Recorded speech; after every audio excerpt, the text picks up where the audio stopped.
पंथ निरपेक्ष लोकतंत्रात्मक गणराज्य बनाने के लिए तथा उसके समस्त नागरिकों को सामाजिक, आर्थिक और राजनीतिक न्याय, विचार, अभिव्यक्ति, विश्वास, धर्म और उपासना की स्वतंत्रता, प्रतिष्ठा और अवसर की समता प्राप्त करने के लिए तथा उन सब में व्यक्ति की गरिमा और राष्ट्र की एकता और अखंडता सुनिश्चित करने वाली बंधुता बढ़ाने के लिए दृढ़ संकल्प होकर अपनी इस संविधान सभा में आज तारीख 26 नवंबर 1949 ईस्वी मिति मार्गशीर्ष शुक्ला 7वीं संवत 2006 विक्रमी को एतद द्वारा इस संविधान को अंगीकृत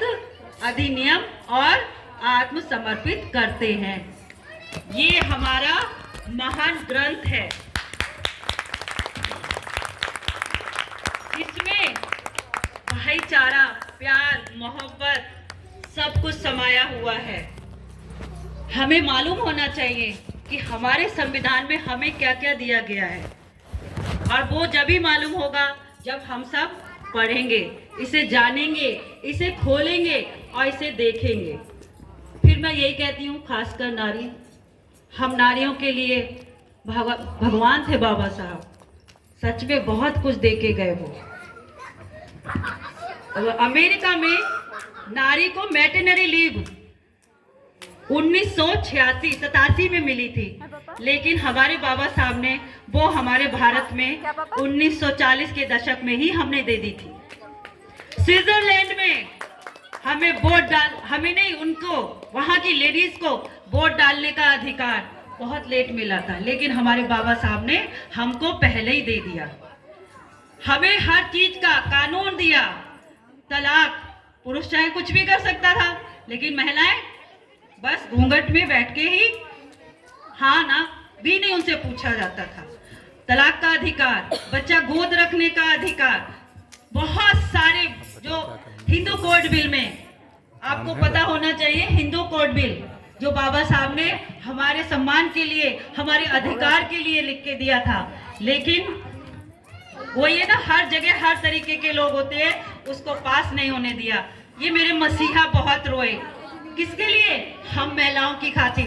सिर्फ एक जाति की महिलाएं नहीं, सभी जाति की महिलाएं, भारत की सारी नारियां उनकी खातिर रोए कि वो पास नहीं, लेकिन धीरे धीरे उसको संविधान में पास किया गया और इन्हीं की खातिर हमको वो सारे अधिकार मिले और आज हम इतने स्वतंत्र हैं और इतने आजादी के साथ बैठे हैं।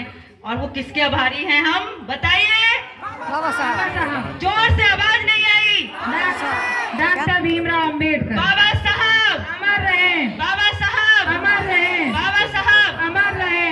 अब घर जाके जरूर इसको एक बार और पढ़िएगा आप लोग, और एक एक शब्द का अर्थ देखिएगा।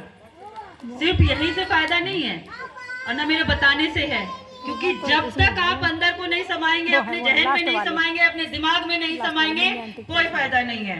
इसको आपको देखना पड़ेगा और आप लीजिए, इसे खरीदिए। ये ग्रंथ है हमारा, आपको अपने पूजा घर में इसे सजा के रखना चाहिए। भारत का संविधान आ रही है समझ में? Yes ma'am. हर नारियों के लिए ये बहुत महान ग्रंथ है, इसे पढ़िए और आगे।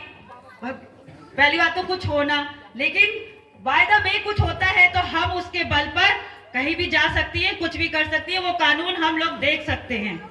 इसी के साथ मेरा जय भीम, नमो बुद्धाय। नारी शक्ति जिंदाबाद। जिंदाबाद जिंदाबाद नारी शक्ति जिंदाबाद। जिंदाबाद।